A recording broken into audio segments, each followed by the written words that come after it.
Am I the a-hole for refusing to pay my parents' rent money? I turned 18 about a month ago.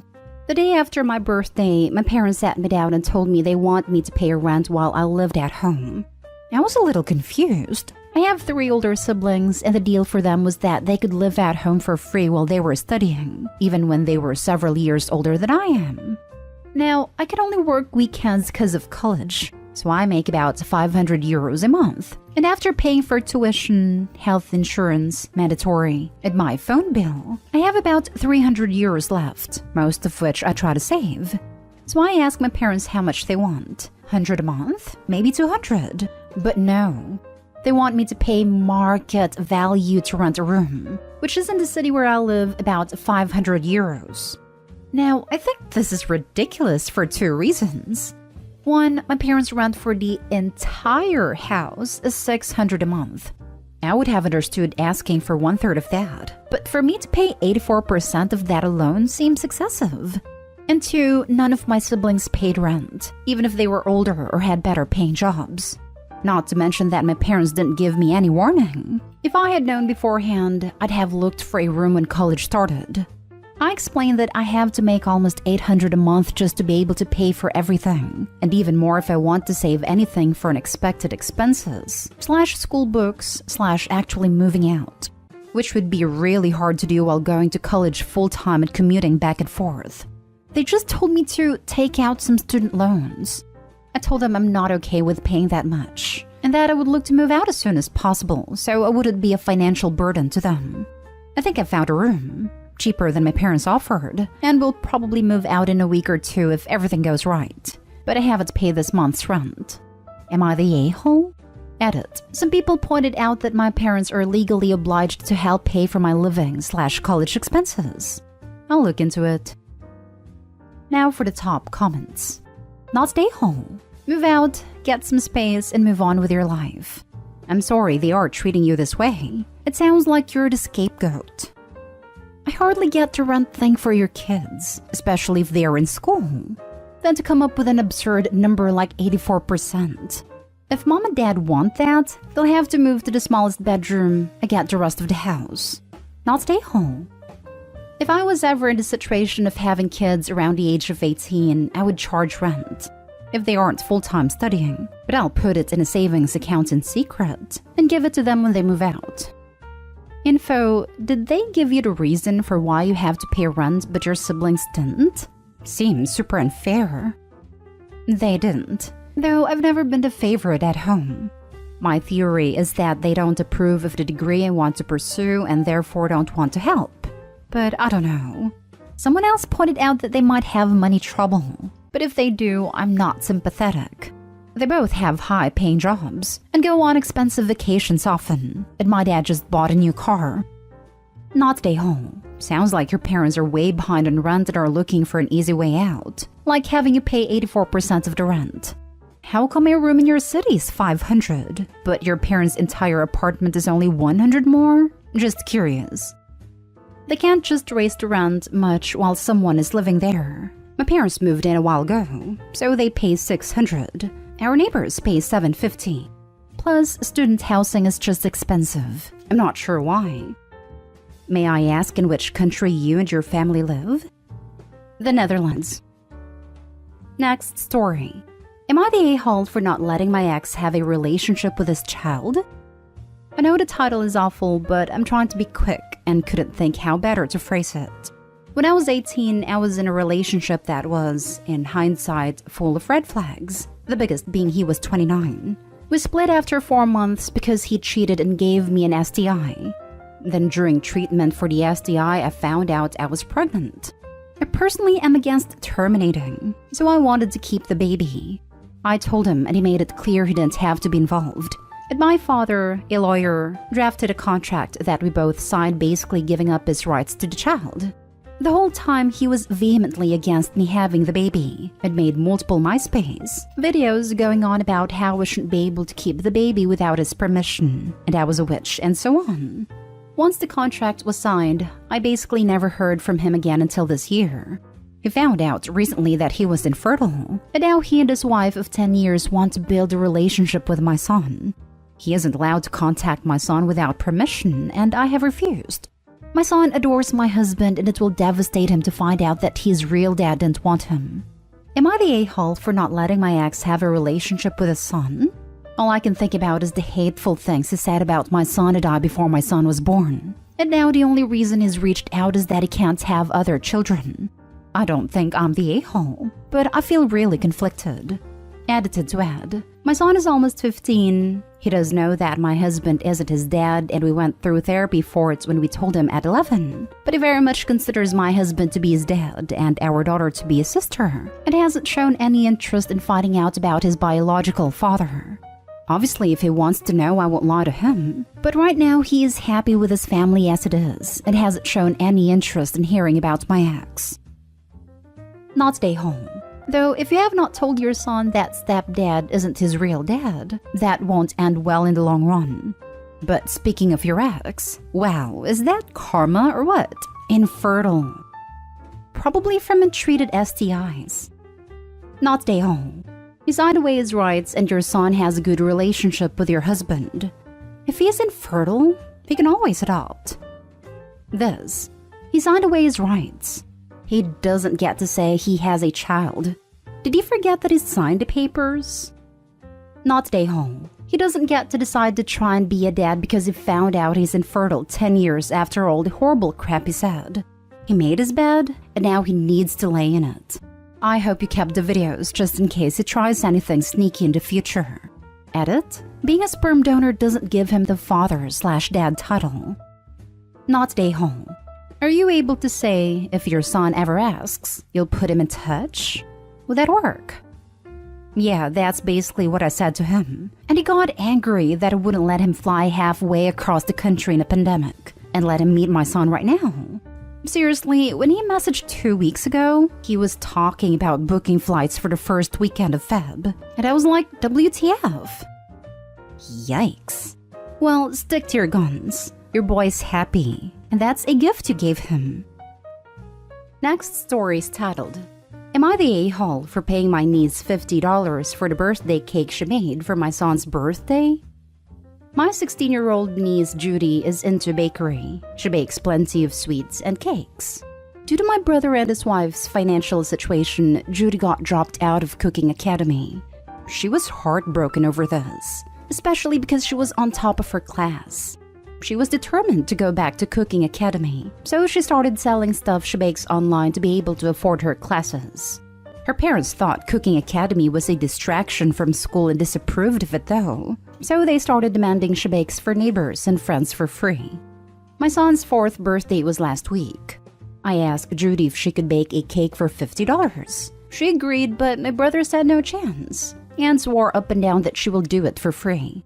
Judy said if she keeps working for free, she'll no longer be able to afford the academy, not to mention the ingredients. I said I have no issue paying, but my brother said we're family and the cake was for free. This didn't sit right with me, so I went behind my brother and his wife's back and gave Judy the $50 before they left the party. Well, they found out and yelled at Judy for accepting the money. Then my brother called saying I shouldn't have paid her, but I said she deserves the money for her efforts. But he went on about how unacceptable it is for family to pay for favors, and said that Judy got grounded for acting so entitled. I had an argument with him and told him to stop the punishment, but he said we wouldn't be dealing with us if I didn't go behind his back and gave Judy the money in the first place. I hung up and met up with my family to discuss this, and they all agreed that I should never have sneaked my niece the money and disrespecting her parents' wishes. They told me that I don't even get to speak ill of my brother because he was just trying to be generous with me and was being a real family. I don't know. I feel I might be the a-hole for this. Am I? Now for the comments. Not the a-hole. People think that just because you're family, you don't deserve to be paid for your time and effort and skill. You did the right thing. She deserved that $50. Except her parents are making the kid work for free for everyone. Opie might be able to better help by telling the niece she'll hold the money for her until she's old enough to open her own bank account. Or possibly gift the academy tuition, directly paid to the academy. I agree with this, but $50 and hold tuition is a big difference money-wise. Not an OB to pay the whole thing, but maybe she could help set up a small business for her so she can widen her clientele. Not stay home. Wow. Not stay home. Very much not stay home. Your brother is calling poor Judy entitled when they expect her to spend her time, effort, skills, and probably money on ingredients, and give her goods away for free? That's entitled. They want a puppet to do their bidding and make them look good.